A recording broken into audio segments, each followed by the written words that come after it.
C'est la communication la clé de tout.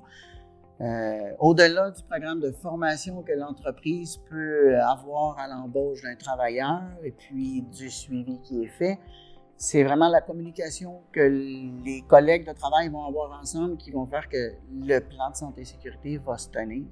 On ne peut pas seulement dire « OK, moi je garde tout ce que je sais et puis je vais travailler sécuritairement ». Il faut absolument communiquer à nos collègues ce qui est important. Et puis la même chose, le collègue qui, lui, a plusieurs années d'expérience doit communiquer au nouveau, comme le nouveau doit communiquer ses acquis qu'il a pu avoir ou encore à l'école ou encore dans un autre emploi.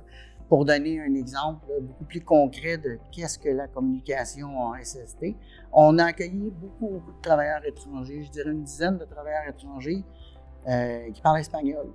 La barrière de langue est très importante, mais il y a aussi la barrière culturelle sur ce qui est la santé et sécurité. Chaque pays a ses procédures, chaque pays a ses manières de faire. On pourrait croire qu'un atelier mécanique ici ou un atelier mécanique à l'étranger, c'est la même chose. Oui, en théorie, c'est la même chose, mais par contre, il y a des manières de faire, des manières de travail qui sont différentes. Donc, c'est important d'avoir la capacité de communiquer à nos collègues, malgré la barrière de langue, que la santé et sécurité, c'est important, qu'il y a des risques. Puis, il faut aussi penser qu'en santé et sécurité, il n'y a pas nécessairement de hiérarchie.